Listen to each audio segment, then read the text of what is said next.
Okay, let's talk about what self-made millionaires teach their kids about work. This commentary is based on over 1,300 interviews with self-made millionaires around the world. One-on-one interviews I've done for almost 40 years. Next year will be 40 years. And it's sort of a synopsis of what they've told me how they teach their kids. It's different from the middle class. And I based an entire book on it. I wrote a few years ago. It made the cover of Time magazine, Money magazine. It's called Secret Self-Made Millionaires Teach Their Kids. And I put all the things that they told me how they differ from the middle class about what they teach their kids. And one of the chapters it's called Fall in Love with Work. And this is what they teach their kids. You got to fall in love with what you do for a living. Years ago there was a book called Do What You Love, The Money Will Follow. And I think it's great advice. Now, some people said, well, yeah, but if you're going to be a basket weaver, or you're going to be an elementary school teacher, you're going to be a sanitation worker, or you're going to be a fireman or a policeman, the money is not going to follow.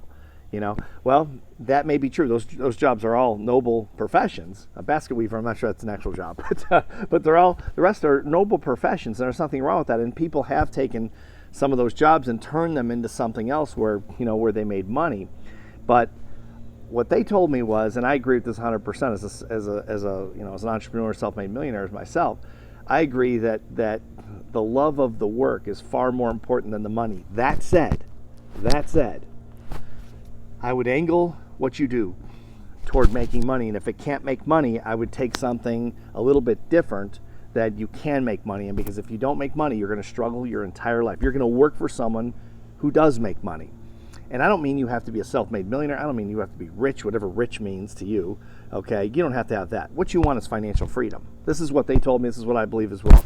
You want financial freedom. I mean, I wrote about this extensively in this book because it's not the money and the stuff money buys that makes you happy, typically. It's the freedom that it gives you to run your own life, to live life on your terms instead of someone else's terms, to build your dream instead of someone else's dream.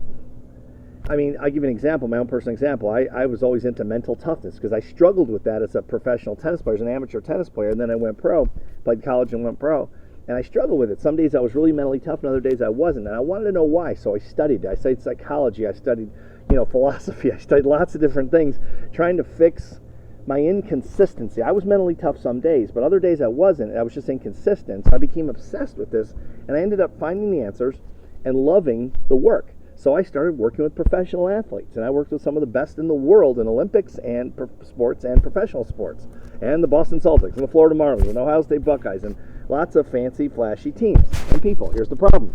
They didn't want to pay me. I made no money. I was making the highest I ever made working with those groups was $40,000 a year. Granted, it's 30 plus years ago, but that still wasn't that much money 30 years ago, I can tell you. And so what did I do? I got a tip. Someone said I was struggling with money. Someone said, you ought to sell the same training, psychological performance training, or mental toughness training, we call it, to corporate America. You know why? Because they have all the money and they need help, and they will pay you to solve it. And that's how I became a self-made millionaire and built businesses in 10 countries around the world. So I took the same concept and just sold it to an entity or entities that could pay. And that's just one example. There's lots of them. But I would teach your kids this concept. Yes, fall in love with what you do.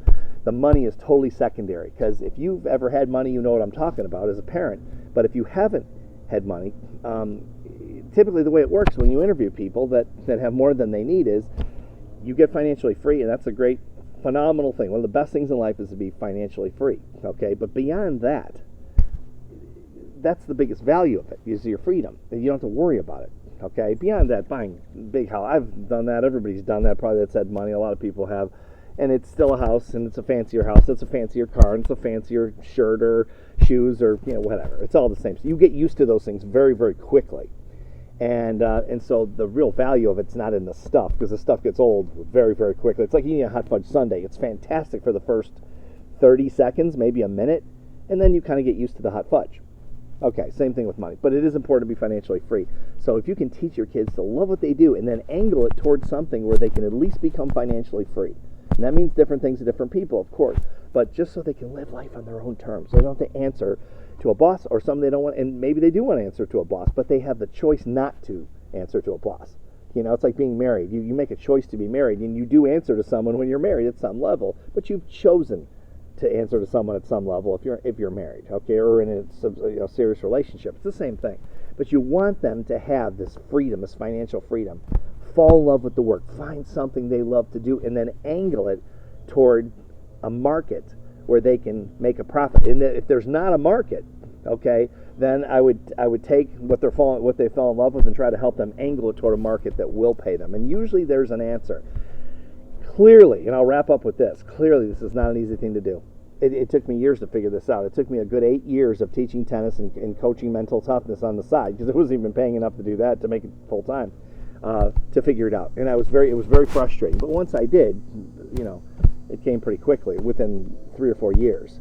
And it can happen to anyone like that. It happens to so many people. And I put all this in this book. This is actually chapter 2 of this book. Fall in love with work. Because it's so important. Because if you love what you do and you get up every day, you love what you do, you're financially free doing it, you're helping people, everyone's winning, it's really easy to be happy. But if you're not enjoying your work, I don't care how much money you're making. I've known a lot of rich people over the years that were in industries they hated, but they were rich. And it doesn't really matter after a while, because once you have enough money, you're living off interest. You don't even know, your net worth can go up and down by hundreds of thousands of dollars a day, tens of thousands, hundreds of thousands, and for the big players, millions of dollars per day. Your net worth will fluctuate based on your investments and equities and other things that go up as markets are cyclical and they go up and down. Your net worth can go up and down by a lot every single day. Like I had a really bad week last week with my net worth. I have nothing to do with it. It's all based on equities, the equities market. But it's just part of it. I don't care. It doesn't make any difference, and that's the thing. It's not an active part of your life unless you're a money manager. So now you're going on with the work you actually do. Well, if you don't love it, you're pretty limited in terms of your happiness. So teach your kids. Get this book. Read this book to your kids, because you'll get an education. It took me 40 years of my life to do one-on-one interviews. These were not done on Zoom. These are one-on-one interviews. I chase these people all over the world, from the U.S. to Australia and back. And I took all this information and I put it in a book. And there are so many things in this book. This is what Money Magazine said about this book. So many things in this book you will never hear anywhere else except from a self-made millionaire, because they're the only people that really have experienced these things when it comes to prosperity and loving what you do, and that magical combination of the two. There's a workbook also. There's an online downloadable workbook. It's free, and you can get that. Fill the workbook out with your kids. They'll keep it for the rest of their lives. I hear stories all over the world about that.